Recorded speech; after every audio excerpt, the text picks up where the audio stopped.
விஜய்க்கு எதிரான பரபரப்பு தீர்ப்பு. அன்பு தமிழ் நெஞ்சங்களுக்கு மெர்சல் கெலாட்டாவின் அன்பு வணக்கம். வாங்க இன்றைய காணொளி இதோ. வருமானத்தை மறைத்ததாக வருமான வரித்துறை விதித்த ரூபாய் 1.50 கோடி அபராதத்தை எதிர்த்து நடிகர் விஜய் தொடர்ந்த வழக்கை உயர்நீதிமன்றம் தள்ளுபடி செய்துள்ளது.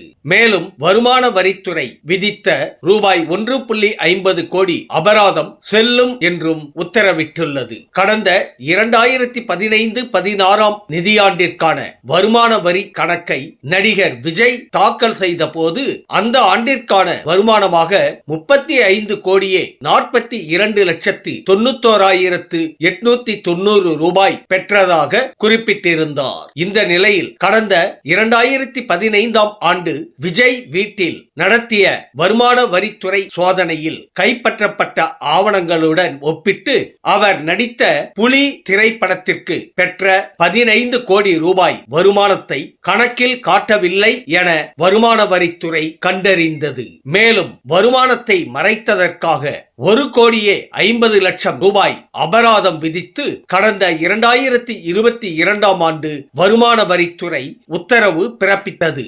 வருமான வரித்துறையின் உத்தரவை எதிர்த்து நடிகர் விஜய் தரப்பில் சென்னை உயர்நீதிமன்றத்தில் வழக்கு தொடரப்பட்டது. இந்த வழக்கை விசாரித்த உயர்நீதிமன்றம் வருமான வரித்துறை உத்தரவுக்கு இடைக்கால தடை விதித்திருந்தது. கடந்த முறை இந்த வழக்கு விசாரணைக்கு வந்தபோது சட்டப்படி அபராத உத்தரவை 2019 ஜூன் 30 முன்பே பிறப்பித்திருக்க வேண்டும் எனவும், ஆனால் காலதாமதமாக 2022 ஆண்டு உத்தரவு பிறப்பிக்கப்பட்டுள்ளதால் அதனை ரத்து செய்ய வேண்டும் எனவும் விஜய் தரப்பில் வாதிடப்பட்டது.